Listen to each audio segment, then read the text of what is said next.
All right. Hello, everybody, and welcome back to the Swift.ai Remote Work Cybersecurity Podcast. Very, very excited to introduce our guest here today. Amy, would you like to introduce yourself?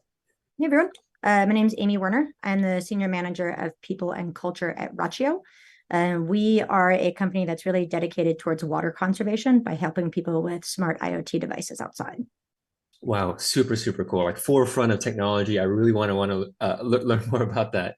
Real quick intro for me. Hey, everybody. I'm Jeremy, account executive at Swift.ai, a device management platform for over 100 remote teams. Teams like Violet X, Symbol AI, and Immediate love Swift because they save over $100,000 and 600 hours annually on managing and securing employee devices, onboarding and offboarding employees, and can rest assured that their teams meet compliance with Swift.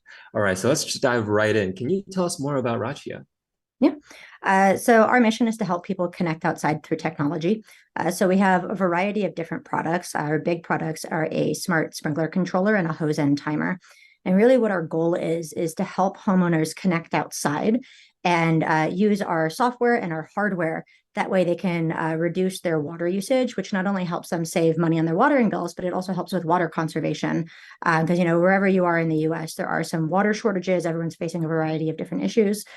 So through our technology, we're able to help individual people save money and then also help for our planet. Wow. I'd love to follow up with that. The very first part was helping people connect outside. Could you elaborate more on that? Yeah.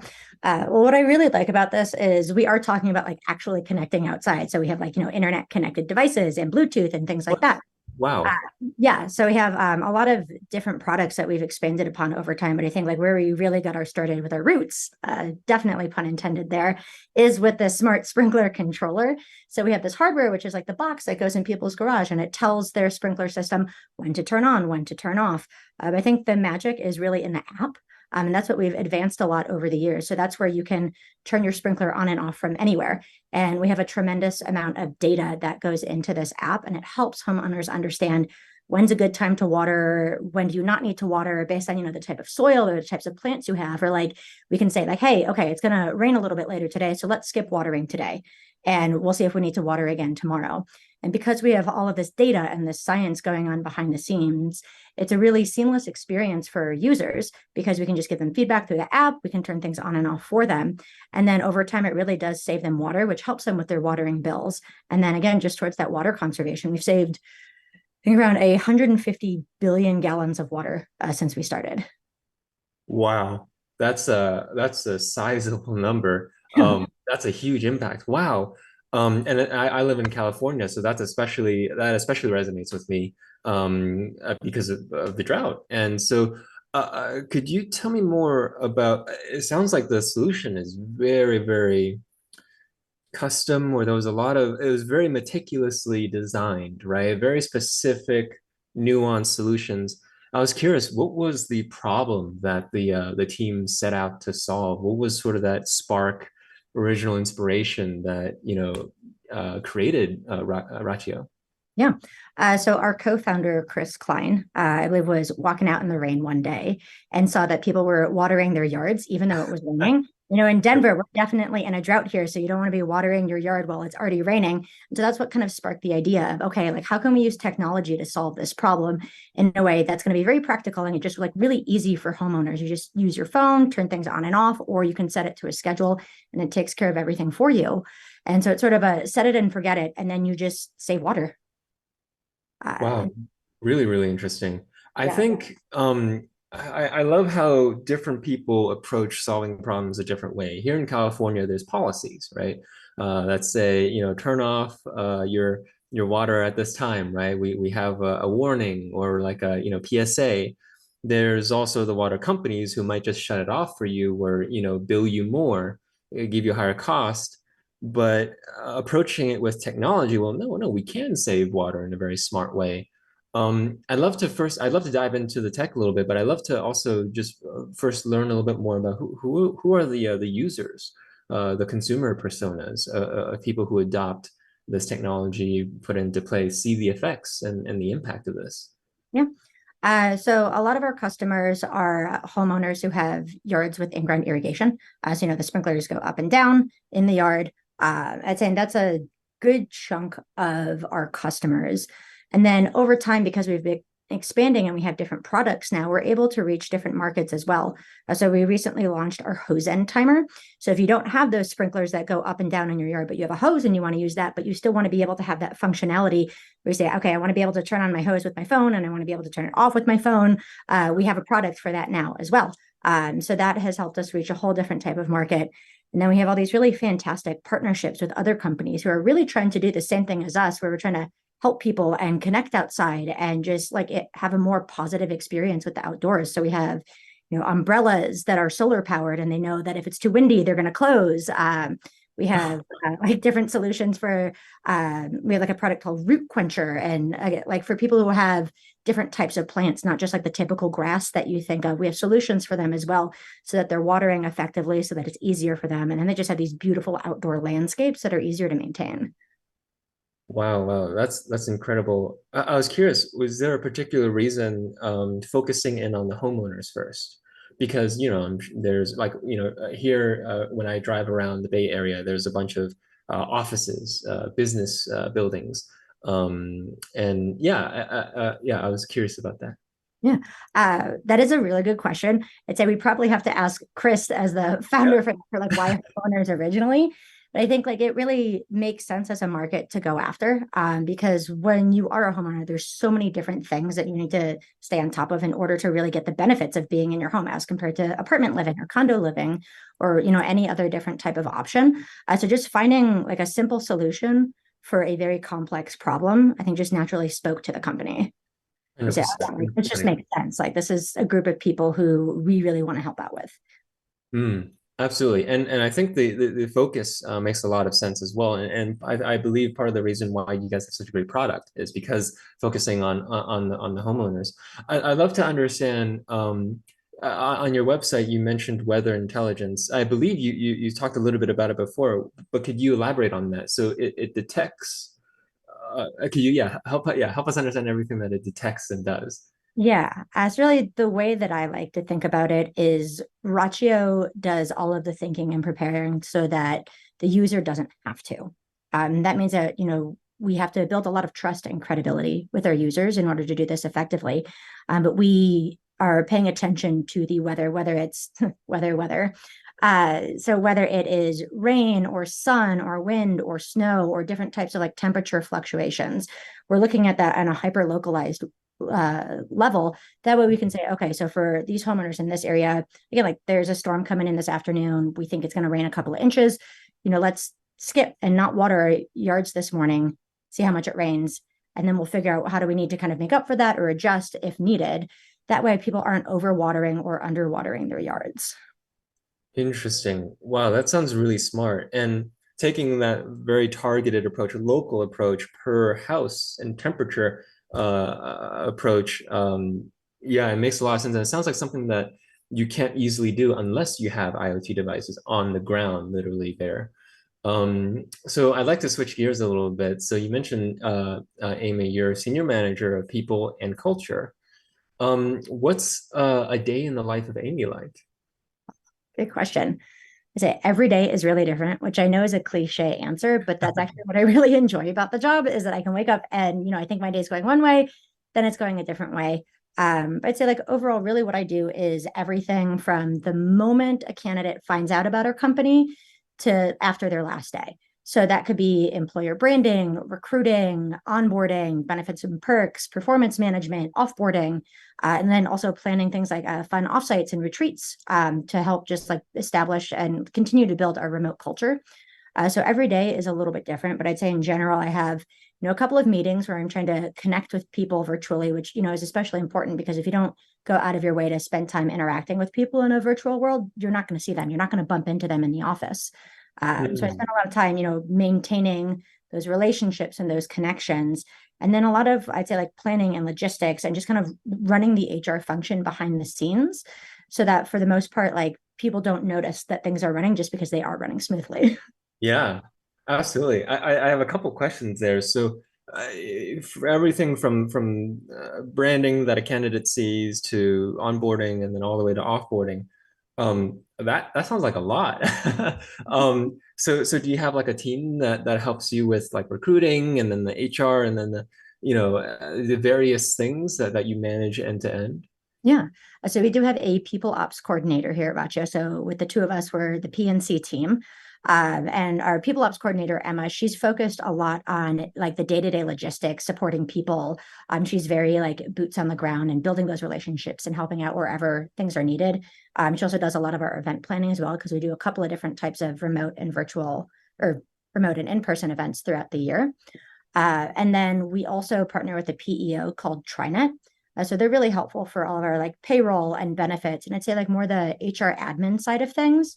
And what this really allows me to do is to focus on our culture and our values and, coaching and supporting our managers and just really like wherever the company needs extra support or when we're, planning to grow in any type of direction. That is what I get to focus on because I have such a great team helping me with all of the logistics and the other things that go into the day to day of running a remote business. What are the cultures and values that you know, uh, uh, implement and build a strategy around creating? Yeah. So we have four core values at Rachio. They are start with empathy, fail strategically, participate and commit, and delight to sustain. And something that I really like about our values and that I think is unique to Rachio is that everyone at the company had a hand in deciding what our values were going to be. We actually didn't have values for the first couple of years at the company. So it was a really collaborative effort, not just like across different departments, but across all levels of the organization to say, okay, what do we think our DNA is? And then let's kind of try and put that into words. Hmm. And because we approached our values that way, we just had so much buy-in from the very start of trying to implement them. And then I'd say on a more like tactical level, like our values are connected to our performance reviews. We ask questions about that, people get evaluated on them. We're very intentional on how we speak about them at our all hands meetings, and we connect them to our recognition programs so that they're not just, words that we're speaking, but they're actually connected to HR processes that we're doing so that we can truly say that we are living our values. How big is the team? How many employees? I think we are at about 45 right now. And we have, I'd say, a little under half the company based in Denver. And a lot of that was because they were pre COVID hires. And then we're also in about 14 states right now. So we really have become, I'd say, still like headquartered in Denver, but we are a fully remote company with people all over the country, all different time zones. I want to talk. Hang on. Okay, before I move on, I do want to jump to. You mentioned that the company didn't have clear, well-defined sort of group consensus approved set of core values. For the business owners in the audience, can you help us understand what's the importance of that, the impact of that, the risk and cost of not having that? Yeah. Uh, I'd say, for me, our values are our North Star.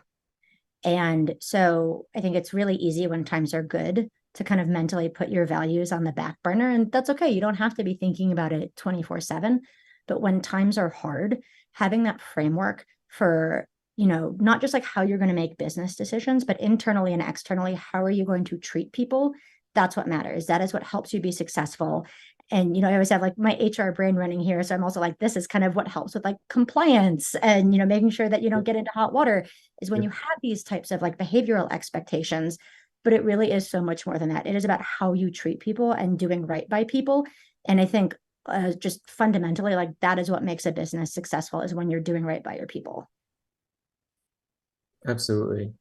Um, I'd love to understand when, another question for the business owners in the audience, when would be a good time to address it? You mentioned in the first 2 years it wasn't addressed. Is there a right time to do it? Is it when you're at 45 employees? Is it when you've raised a certain round, when you have certain revenue? Is it when you have people across various teams that aren't third party?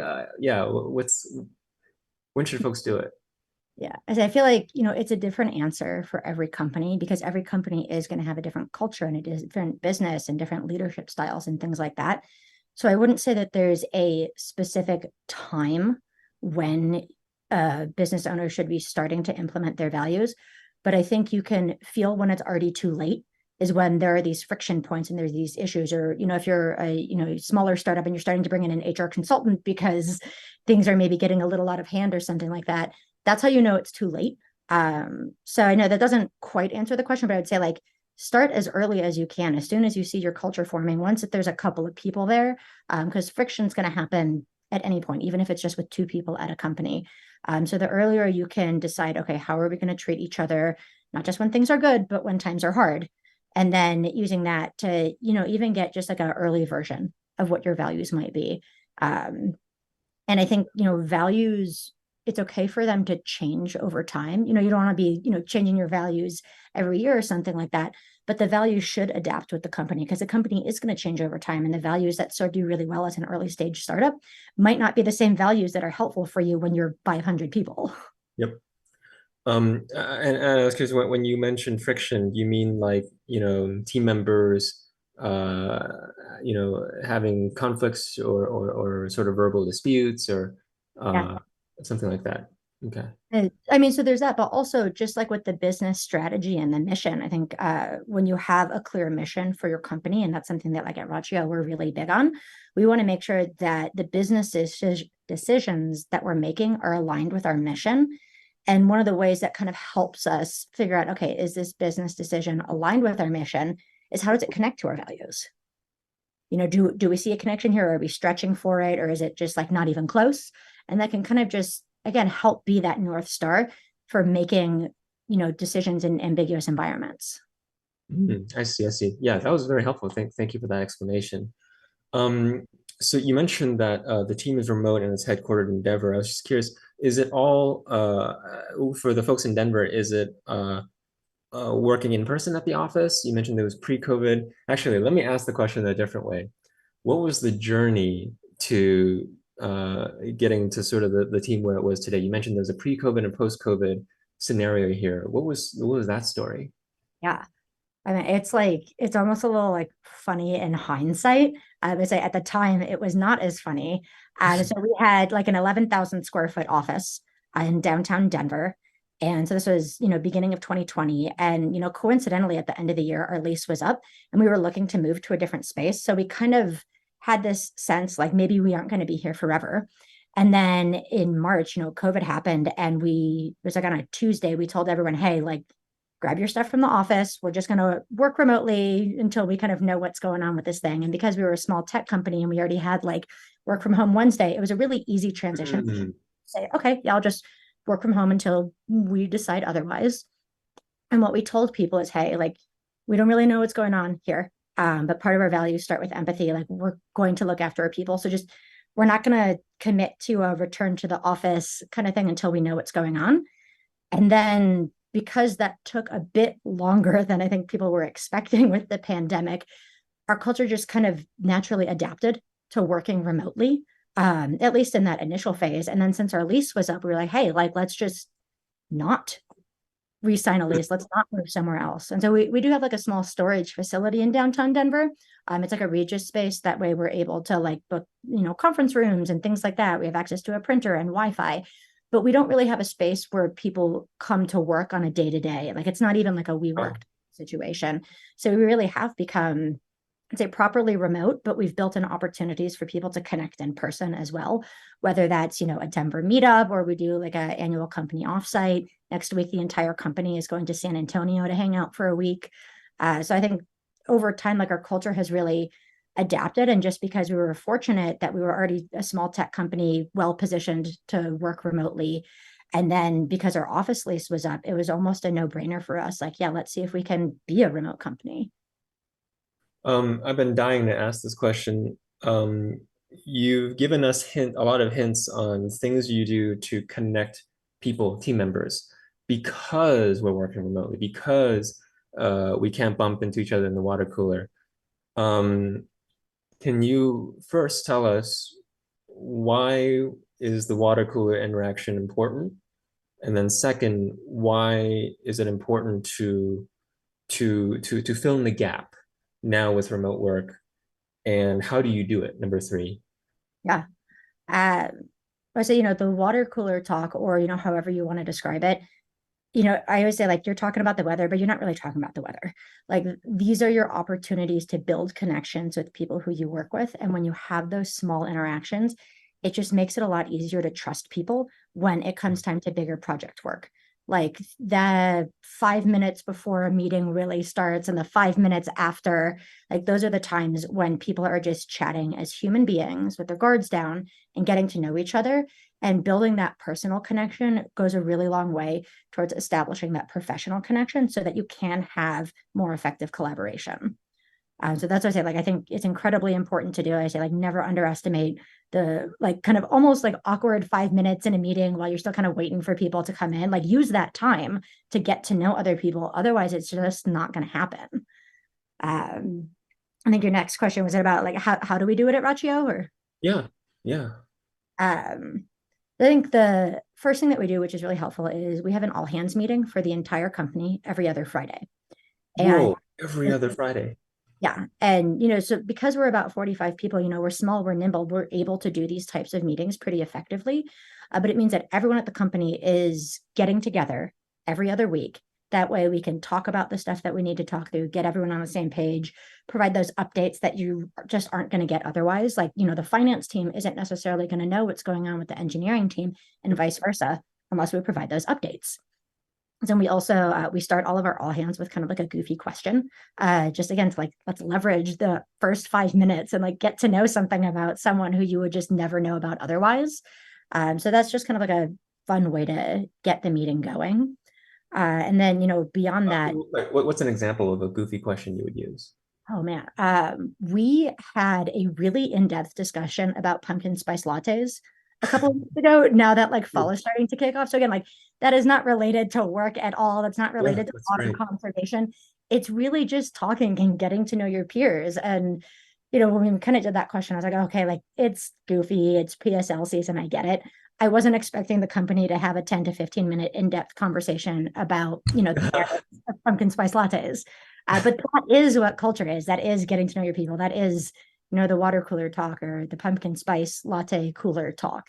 And it does matter because, again, you're not going to get that otherwise. And then, talking on a broader scale, something that I really like that we do is we do have an all company offsite once a year. So again, next week we're going to San Antonio as a company, and this is definitely, it's business related. We're having meetings. We are, making big decisions and, getting people in the loop to help drive the company forward. And we're also going bowling at night. And we're also doing like a cave tour. Like we've done a really good job balancing, the work and the fun so that these types of offsites are really effective in driving the business forward, but also building that connection so that people are able to work with each other better. And then we also do each team does an offsite once a year. So not only do you get to see everyone at the company, but you get to hang out with your team once a year. Sometimes our teams will combine. So like our sales and our marketing teams, they all went to Bozeman a couple of months ago to have an offsite for a couple of days. So say like as a company, we're really investing not just like financial resources to make this happen, but like time resources and saying, no, we really do want people to spend time together, build those connections because we believe it drives better business results. I know it drives better business results. I had you maybe reminded me of a story. I was working on the audio team at Microsoft HoloLens back when it was still a secret project, and it was a very, very smart team, highly technical. You know, just like top of the industry engineers, and we would get a lot done. It would be very difficult, like trying to invent the world's, first AR glasses, or like that was very, very challenging. And we'd hit a lot of blocks. We'd hit a lot of things that would tell us, oh, this is not possible. This is like not scientifically possible. And there'd be stress, there'd be tension, there would be various management styles. Um, I remember we did this offsite at an escape room, and for those who don't know, an escape room is, we shoved like 10, 11, 12 people in a room, including people who would work remotely, physically in there. And it'd be these puzzles, these riddles, these questions, these games, but they were all over the place and you had to escape in 20 minutes, right? For example. Otherwise you lose. And so you got to solve everything. Every puzzle is intertwined and related to that. You got to get one answer from this one to help answer the other one. But our team just sort of went, and then we started working the escape room games the same way we work in the office. and but it was physical. We were moving around, we were sitting down, we were looking at things, we were opening things up, walking around, communicating. And for me, my role on the team was sort of like a program manager, walking around, communicating with people. And I just started looking around. I was like, oh, so this is why we work so well as a team. Everybody has a role, everybody communicates, everybody trusts each other and depends on each other. And it sort of clicked because it was just this impactful visual image of what the day-to-day work was. So yeah, 100%. I do believe that it drives business results. Um, I also wanted to comment on something you said earlier, which was the that one offsite where you would make really important business decisions and then go bowling at night. I almost feel like psychologically you're leading by example. You're showing everybody that, hey, we're going to work really hard, but we're also going to make sure we have a work-life balance, right? We're programming it into the schedule, right, of the day of the offsite. And I think people remember that, or people feel that, right? And go, you know what? Yeah, I think it's the end of the day. I'm going to stop working. I'm going to go and socialize. I'm going to talk to people. I'm going to relax, right? Yeah, I think that's amazing. Um, I had so many follow-up questions, but yeah. So yeah, I thank you for sharing all of that. Um, I was taking notes the whole time as you were in my head, as you were explaining your methods and process. So I was curious. So these days, just curious, what uh is top of mind for you right now, like something that you're working on? Yeah. Um, yeah, you know, my like HR compliance brain is like, okay, we're getting towards the end of the year, which means that there's going to be a lot of new laws and compliance and that type of stuff in Hmm. 2024. But I feel like that's not the stuff that people want to talk about on a podcast like No. this. Like, What kind of compliance? Is it like security compliance? Is it like people like HR compliance? I think it's HR compliance. Again, because we partner with TriNet, our PEO, they're really supportive and kind of taking a lot of that off of our plate. But we definitely like towards this time of year, it's benefits renewal. We do like our, you know, comp evaluations, things like that. Right now, we're in the middle of our performance review cycle. I would say like the big things that I'm looking at for 2024 is, I'd say staying ahead of the curve for comp transparency and how we communicate that and how we educate. We call our employees Rachians. So like how do we, you know, address this with our Rachians to make sure that they have the information that they need to have trust in the company to understand that they are being compensated fairly. And when I say compensation, I don't just mean, you know, cash compensation, but we have a bonus plan that, you know, everyone at the company is on so that we're all driving towards the same goals and benefits and perks and all these extra things that go into like what you get as part of being a Rachian. Just as we get, you know, towards the end of one year and looking into the next year, that's always something on my mind of, okay, how do we stay competitive? How do we educate people on the value of what they're getting? So like the employee value proposition so that they understand that what you get, what you when you work here is more than just, you know, the paycheck. Like we do want to be providing more. And that's also, you know, professional development opportunities and yeah, like our culture, I think is our big selling point. So how do we keep our culture, I say competitive in the sense that we want people to be a part of it? Interesting. And I just wanted to add that I've talked to like at least two other people in the last couple of weeks who are going through open enrollment and benefits and performance like in the same moment too. So yeah, completely, you know, normal here.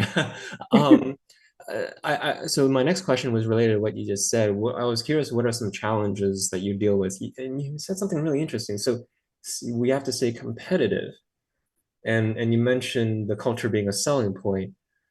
What does that world look like? Com Why? And what do you have to be competitive with? Yeah. So say, you know, we are Rachio. We are not Facebook, Netflix, Google, and we're not trying to be. So when we talk about, you know, the type of talent that we want to attract for people to join our company, we want to make sure that if they are part of our company and part of our culture, that it is going to be a really good fit on all sides. So, you know, being comfortable in the type of environment that we're in, not just, you know, remote work, but, you know, we're fairly fast paced and scrappy. And, again, we don't have, the resources of Netflix, but what we do have is a fantastic culture that makes people, feel comfortable working here and speaking up and having their voices heard. So really, I think what I'm trying to say with all that is we're trying to attract talent that values what we value and that can also be a culture add. I think, people ops in general has done a really good job of like moving away from the term culture fit because we're not trying to get someone to join our company who's going to fit into our Mhm. culture, just have like this homogenous group of people, but we want someone who's going to be a culture add, who's going to bring in different perspectives. And, that's part of our values too. Like we expect people to speak up, to push back. And, we might not always go with, the decision that they wanted, and we're going to ask them to get on board with it, but we want to hear what everyone has to say. Yeah. And so, figuring out how do we, kind of like market that externally to get people to understand, hey, this is what our culture is like. If that's what you're going for, this is going to be a really great place to work. But if that's not what you're looking for, we're not going to be the best fit. And I think in our recruiting process, we do a really good job of having those transparent conversations. But that's what I mean about, building a culture that works for us and then finding people who want to be a part of that culture and who understand that, culture isn't a passive thing. You have to actually participate in it in order for it to work. Got it. Got it. I Yeah, and thank you for sharing that perspective. I never thought about it that way before. I've only heard of culture fit and been, addressed to, right, on the receiving end, as assessing for culture fit. But you're right, culture add, and I might even add adding to the process. There's a process, right? It's not just about arguing or being different for the sake of being different, but it's about contributing to the process, aligning to the same objective, right? And suddenly this debate is very, very constructive, productive, helps everybody see and understand all the different perspectives, and everybody arrives at the same conclusion. Everybody's aligned because you've considered everything, right? Um, before we move over to the next segment here. I wanted to ask because we do have some IT cybersecurity folks in the audience. Um, when you're managing 45 employees remotely, some within the Denver area, some around the country.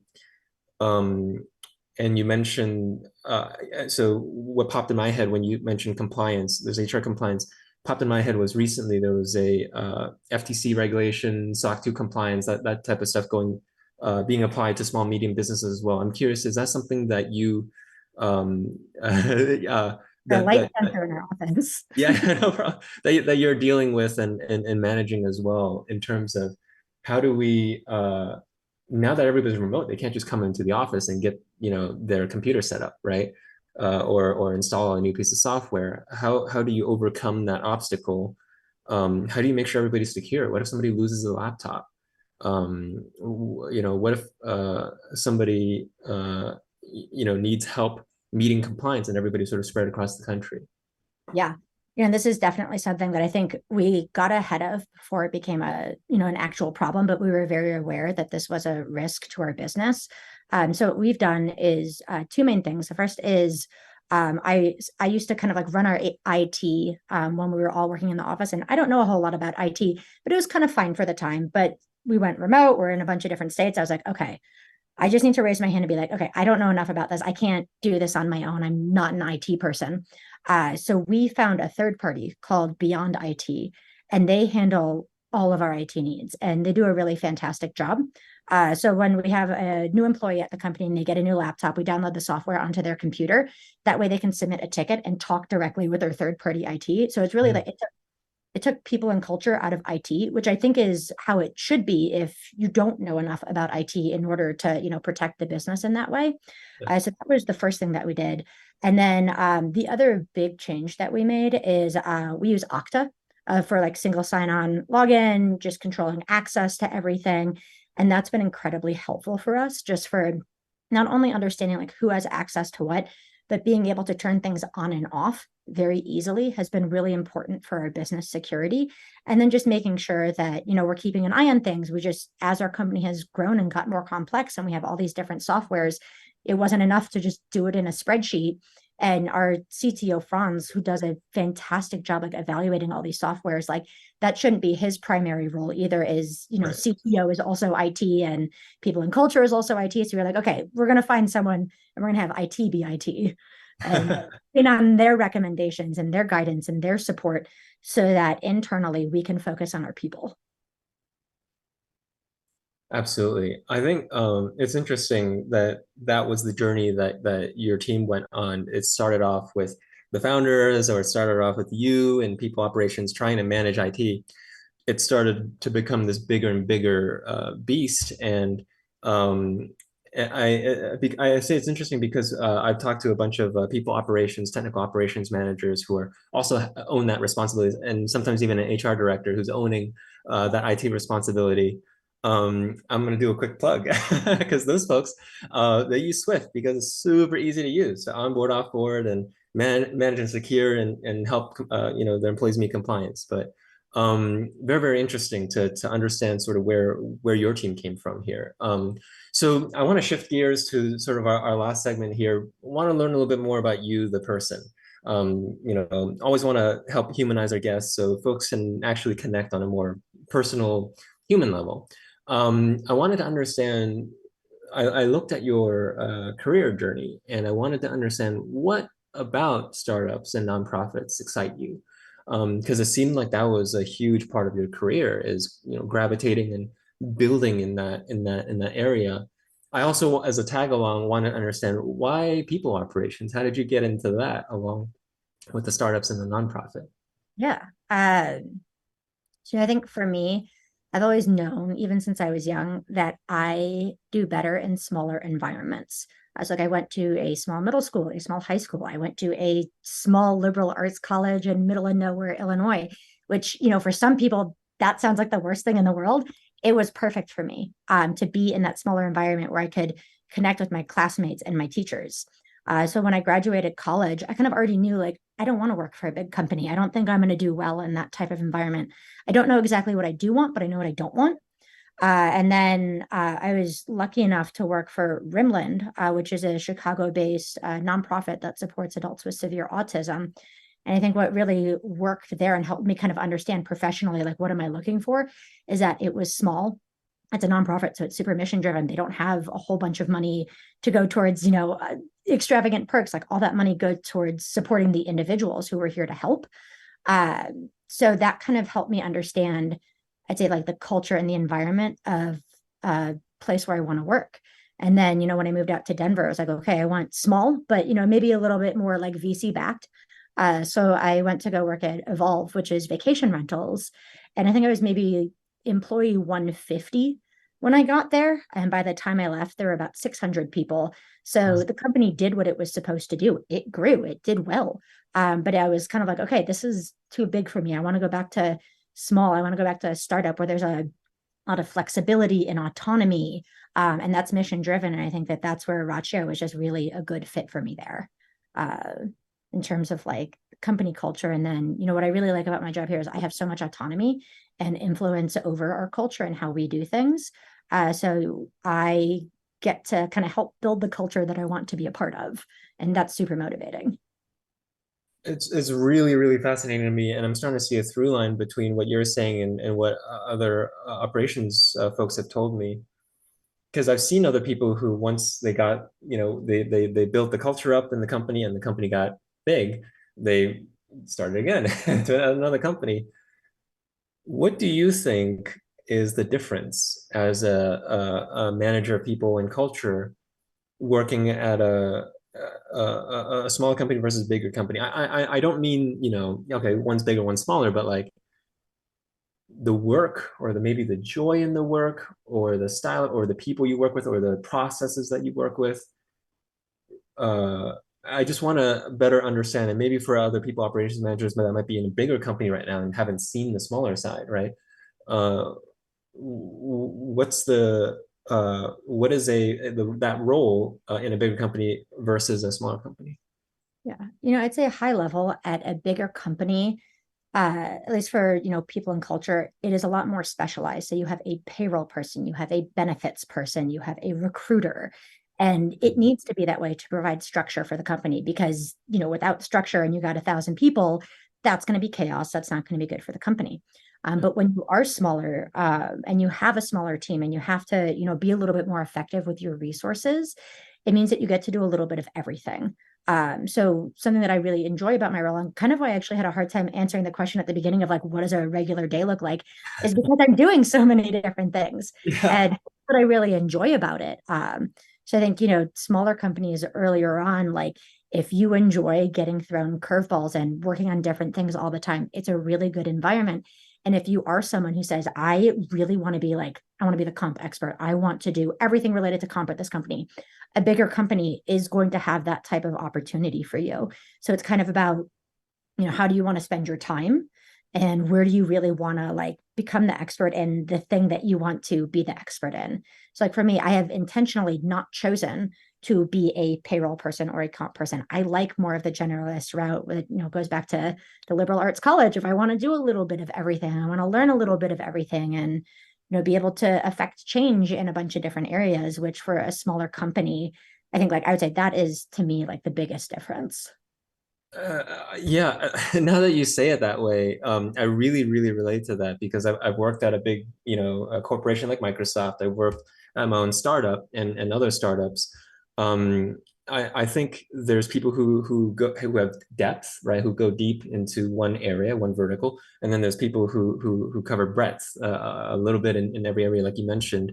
And just something that I experienced working and learning a little bit about myself and what I enjoy, what I don't enjoy. I think, yeah, you're right. I think the doing a little bit of everything, it for me, personality or psychologically, it keeps things new, it keeps things fresh. You mentioned curveballs, new challenges. That's so exciting, right? And I love that breadth. And whenever I have to go too deep into one thing, I don't know. My body doesn't react to that. It's too much of one thing. That's really, really interesting. Okay, yeah, I really relate to that. I also wanted to throw a curveball here. Then one of our yeah, as we head out of the podcast, I saw that you were a horseback riding director, Yeah. Yeah. and and I saw, on your profile, you have a profile picture of yourself hiking. You mentioned earlier before we started that, it's the hiking season now. It's beautiful. I also saw that there was a picture of the banner of a bunch of cliffs. I wanted to ask you what those cliffs were, but basically the general idea. Sorry, I threw too many questions at you at once, but horseback riding and hiking. Just yeah, I just wanted to learn a little bit more about. Maybe let's start with horseback riding. How did that happen? Yeah. So I say I am like an unabashed horse girl. Ever since I could walk, I liked horses. And so growing up, I went to a summer camp called Lake of the Woods, which is in Southwest Michigan, and it had a really big impact on my life. Yeah, I'm a huge proponent of sending kids to summer camps. It teaches them social skills, all these different types of skills that help them become really successful adults. And I actually credit a lot of my personal and my professional like abilities and just where I've like gotten to in life because of my summer camp experience. And so for me, in high school, I was like, okay, like I need a job for the summer. In college, I need a job for the summer. And it was a no-brainer to work at Lake of the Woods, not only because it was a place that they really raised me in so many ways, but they had a barn, they had horses. It was perfect for me. So I loved, working in the barn, working with the horses, getting to teach kids. And I think like it's definitely cliche and it's totally true though. Like working with animals is hard work. Working with kids is hard work. And so to have kind of your first job be a very demanding job, I think really set me up for success of like, what does it mean to work hard? What does it mean to work efficiently and to really work with people? I think something that's really cool about the summer camp is they hire camp counselors from all over the world. So the world kind of comes to Southwest Michigan once a year. And I say, like, from an HR lens, like, no better way to learn how to work with different people than to have, 30 people who you're working with all the time from different countries and different cultures. So that is, I guess, kind of how all of that came to be. Wow. And I was just for my own curiosity, what was the cliffs picture? Where was that? Was it something you took? Yeah. So between when I left my job at Remlin in Chicago and moved out to Denver, I took a couple of months off to travel in Europe. I have a history degree. And so I was like, I really want to go see all of the places that I've been learning about It's in not the book. Ireland, is it? Yes, yes, Cliffs of Moher. I hope I'm I've been pronouncing there that correctly. Yeah. twice. It is one of the windiest places I've ever been. I actually thought I might get like blown off the cliff at one point. So in that picture, what you can't see is me like on the ground, like trying to get as low as possible so I don't get like blown to the side. But yeah, that's exactly where that is. It's so beautiful. I was like, that can't be. That can't be that. Oh man. Wow, that's incredible. I wanted to ask you last question. And you alluded to this too. Looking back at your career, what would you say, would you be able to share your most important career learning with us in our audience? Yeah. Um, it's such a big question, but I think that actually, that I might can make it definitely. smaller. So the Yeah, no, smaller I was version would be, what did you learn in camp? I was very curious about that too. at camp. Yeah, this is like a whole other podcast I could talk about such a long time. I think the biggest thing that I learned from summer camp was resilience. And I say that as a camper and as a counselor. I think what is really important for people is to not learn how to avoid adversity or difficult situations, but how to face them head on, to know that sometimes you're going to do a really good job and sometimes you're not going to do a really good job. And how do you pick yourself back up from that?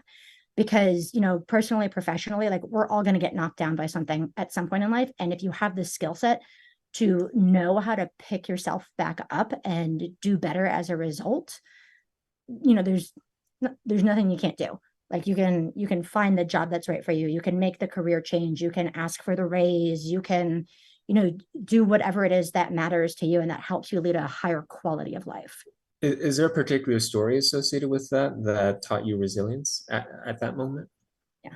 Um, If you feel comfortable sharing. no, yeah, I'm Maybe just really, I have really far back. I was at Lake of the Woods for 12 summers, so I have lots of stories there.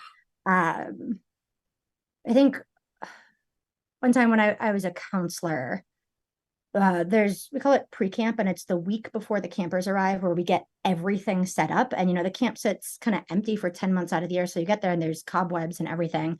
And it rained the entire week.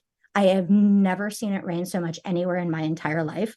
The entire barn flooded. I couldn't Wow. keep horses dry. The ground beneath me washed away. And so I was like, I don't know how to, get this ready for campers. How do we, dry out the camp? And we actually came up with some really creative solutions. And I had a really great team behind me. There's 5 or 6 of us, at the barn, and we figured out actually how to create like drainage to get the water out of the barn. And we set up shelters for the horses, and we, taught, riding instruction, like how to, sort of train the trainer indoors. And so to kind of be an environment where like it just does not stop raining. There's an actual cloud above you every day and every night, and figuring out, okay, how do we work through this? How do we figure this out? How do we problem solve so that we can get camp ready for the kids so that they can have this incredible summer and this incredible experience? That was kind of a time where I'm like, okay, speaking of curveballs, it's like, this is new. I haven't dealt with this before, but I'm going to figure it out, and I'm going to leverage my team to figure this out, and we're going to come up with the answer. Wow, that's an incredible story. It almost sounds like a children's book, like a metaphor, right? Like Yeah. it's like literally, yeah, it's just constantly raining. The ground is being washed away from our feet. And what do you choose to do in that situation? And you went problem solving. You just went, okay, we're going to build the train. We're going to build a shelter. We're going to train the trainer. Wow. Thank you so much for speaking with us today. The last question is, who should reach out to you, and what's the best way to reach you? Okay. So you can always find me on LinkedIn. But then my email address is just my first name dot last name at rach.io. I really love like talking and connecting with people. I can talk about people stuff all day long. So always down to have that conversation. Yeah, I have so many other questions, but we gotta we gotta run. But yeah, and the links will be in the description. And just real quick, last plug for me. Hey folks, in our community, thanks for watching. And do you manage a remote team? You can start managing devices for free today for up to 5 employees. Ask Swift.ai. Super easy to use. And special promotion for our podcast listeners. If you like Swift and want to add more employees, let us know you came from the podcast. We'll give you 20% off the upgrade. Or do you know someone who needs device management and compliance solution? Refer us and get a $100 referral bonus. All right. So thank you so much for speaking with us today, Amy, and sharing your experiences, your learnings, your process, and also, your personal journey with us as well. It's been a pleasure. Thank you so much for reaching out, Jeremy. This was a great conversation. Thank you so much, and we'll see you all next time.